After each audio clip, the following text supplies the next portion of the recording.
ডিম আগে না মুরগি আগে? স্যার আমার মতে মোরগ আগে। কেন আপনার কাছে মনে হলো যে মোরগ আগে?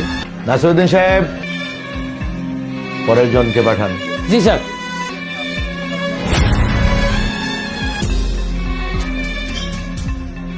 আসসালামু আলাইকুম স্যার। স্যার বলছিলাম কি, এই পোস্টের জন্য আমার সবাই একদম পারফেক্ট আছে স্যার, প্লিজ একটু দেখবেন।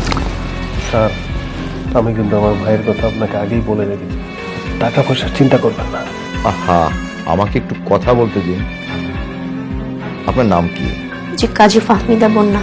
আচ্ছা, আপনার কি মনে হয় যে পোস্টের জন্য আপনি অ্যাপ্লাই করেছেন সেটাই আপনি পারফেক্ট? জি স্যার, আমি মনে করি এই পোস্টের জন্য আমি পারফেক্ট। আপনি এত কনফিডেন্ট? জি স্যার, আমি 100% কনফিডেন্স। কিন্তু আপনার কিন্তু কঠিন পরীক্ষা দিতে হবে, আপনি পারবেন? স্যার আমি যে কোনো পরীক্ষার জন্য প্রস্তুত আছি। আচ্ছা, আপনি বলুন তো, সহজ দিয়েই শুরু করি। ডিম আগে না মুরগি আগে? স্যার আমার মতে মোরগ আগে। কেন আপনার কাছে মনে হলো যে মোরগ আগে?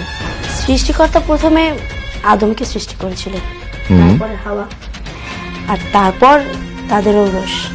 আর সেই জন্য আমার মনে হলো যে সৃষ্টিকর্তা প্রথমে মোরগ সৃষ্টি করেছেন, তারপরে মুরগি, আর তারপরে তাদের প্রজননের মাধ্যমে ডিম, তারপরে তাদের ঔরস। বিলিয়ন। স্যার, আমার ছোট ভাইয়ের ব্যাপারটা একটু মনে রাখেন। স্যার আটকান না স্যার, আটকান, তাহলে তো সর্বনাশ হয়ে যাবে। দেখছি আমি ব্যাপারটা। আচ্ছা, এই পেনটা নিন, আপনার পিছনে ওই যে বোর্ডটি আছে, আপনি সেখানে যান।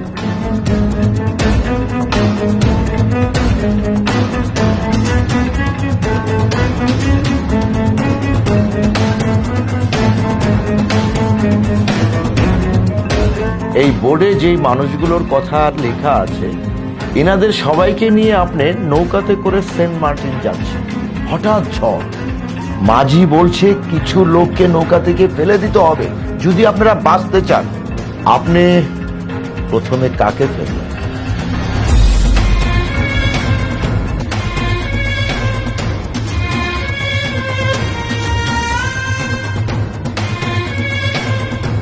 কেন? স্যার প্রতিবেশীরা তো দুধের মাছি, আমার সামনে আমার প্রশংসা করবে আর পিছনে আমার গিবত গাইবে। মাঝি বলছে আরো দুজনকে ফেলতে হবে, আপনি এখন কাকে ফেলবেন? স্যার আপনি কি বলছেন? এরা তো সবাই আমার আপনজন, আমি এদেরকে কিভাবে ফেলবো? কিচ্ছু করার নেই, বাঁচতে হলে আপনার ফেলতে হবে।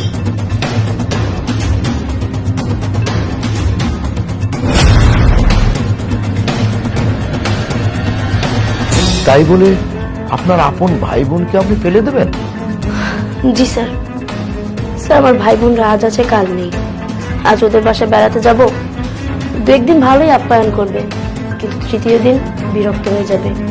আর জমি জমা সম্পত্তি এসব নিয়ে তো অনেক বেশি ঝামেলা করে তারা, এমনকি তার আপন ভাই বোনকে খুন করতেও রাজি আছে এই সম্পত্তির জন্য। মাঝি বলছে আরো দুজনকে ফেলতে হবে, আপনি এখন কাকে ফেলবেন? না না স্যার, এদের তিনজনের মধ্যে আমি কাউকে ফেলতে পারবো না। আপনাকে ফেলতেই হবে।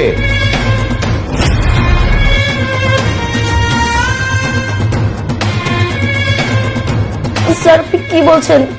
এরা তো একদমই আমার আপনজন, স্যার আমি এদেরকে ফেলতে পারবো না। There is no other choice, আপনার ফেলতেই হবে।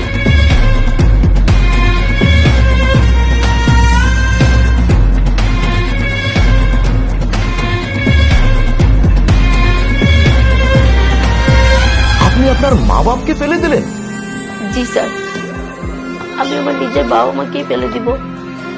কেননা স্যার আমি তো মেয়ে, বাবা মার কাছে মেয়েরা দুদিনের অতিথি মাত্র। বিয়ের পরে মেয়েরা এমনিতেই বাবা মায়ের কাছে পর হয়ে যায়। মাঝি বলছে, সে চিৎকার করে বলছে আরেকজনকে ফেলতে হবে আপনার। আপনি এখন কাকে ফেলবেন? স্যার আপনি কি বলছেন? স্যার একজন তো আমার পেটের সন্তান, আরেকজন আমার স্বামী। স্যার আমি এদের উভয়ের একজনকেও ফেলতে পারবো না। আপনার নিজেকে বাঁচাতে হলে একজনকে ফেলতেই হবে, প্লিজ বলুন। স্যার আপনি প্রশ্ন চেঞ্জ করুন, স্যার আমি এই পরীক্ষা আর দিব না স্যার। 1 2 3 আপনি আপনি আপনার আপন সন্তানকে ফেলে দিলেন? জি স্যার, কেননা সন্তানরা বিয়ের পরে বাবা মাকে ভুলে যাবে, তারা বিয়ের পরে বাবা মায়ের কাছে পর হয়ে যাবে, কিন্তু স্বামী স্যার, একটা মেয়ের কাছে তার স্বামী হচ্ছে সবচেয়ে বড় অহংকার। স্বামী মৃত্যুর আগ পর্যন্ত থাকবে। স্যার, আপনি যদি আমাকে জিজ্ঞেস করতেন না যে নারী তোমার আসল বাড়ি কোথায়, আমি নিঃসন্দেহে বলতাম যে আমার স্বামীর বাম পাজরে। স্যার, এই দুনিয়ায় যত নক্ষত্র আছে তার মধ্যে শ্রেষ্ঠ নক্ষত্র হচ্ছে একটা মেয়ের কাছে তার স্বামী। স্যার, কথা আছে না, স্বামীর পায়ের নিচে স্ত্রীর বেহেশত। স্যার, এটা শুধু পরকালেই নয়, ইহকালেও প্রত্যেকটা নারীর মানা উচিত। আর আমার নিজস্ব মতে স্যার, স্বামী হচ্ছে একটা মেয়ের সর্বশ্রেষ্ঠ অহংকার, সর্বশ্রেষ্ঠ অলংকার। স্যার উনি পারফেক্ট। স্যার আমার মনে হয় উনি ডিজার্ভ করে।